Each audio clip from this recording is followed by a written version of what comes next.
All right, you guys, we are going to talk about surface area of a pyramid. Okay, now first of all, there's a couple things going on here.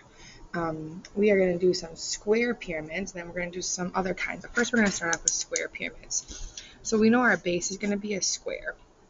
Okay, and then there's a couple of different things inside this pyramid. We want the surface area. So we want like the outside of these triangles over here, and this outside right here, that's actually the length, or I like to call this the slant height, because it's the diagonal. And the one up and down, this is the height. Okay, but for surface area, we need the slant height because we need the outside of this triangle. So you're going to see what I mean in a second.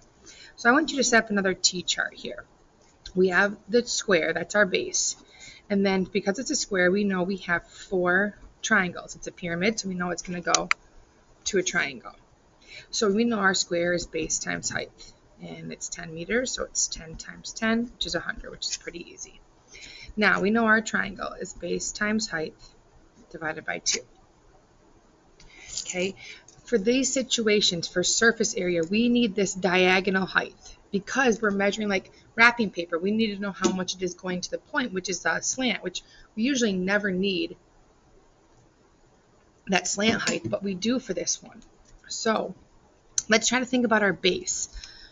Okay, let's try to think about our base. What's our base of this triangle going to be? Well, it's the same, so it's 10 times. We need the slant height, which they're indicating to us being really nice, times 12 divided by 2.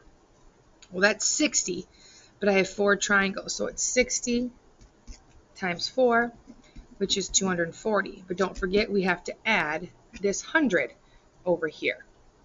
Okay, so it's going to be 240 plus 100, so it's 340 meters squared. When they give you the slant height, this is pretty easy. But let's do one where you know it couldn't be this easy. They don't. So let's look at this number 5 here. Again, let's make our T-chart.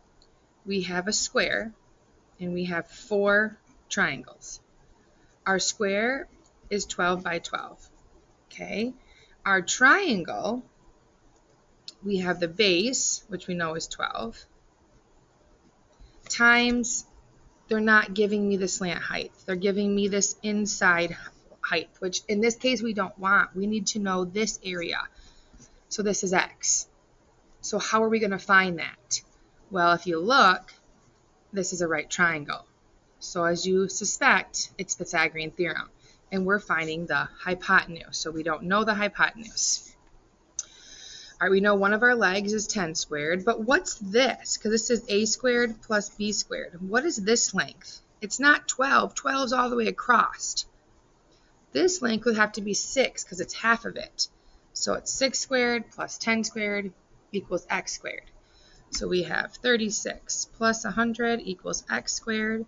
136 equals x squared. Geez, oh Pete. The square root of that is 11.7.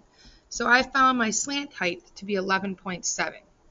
So now I have 12 times 11.7 divided by 2. Don't forget to do that. So 12 times 11.7 divided by 2 gives me 70.2. But again, I have four triangles. So I have to times it by 4.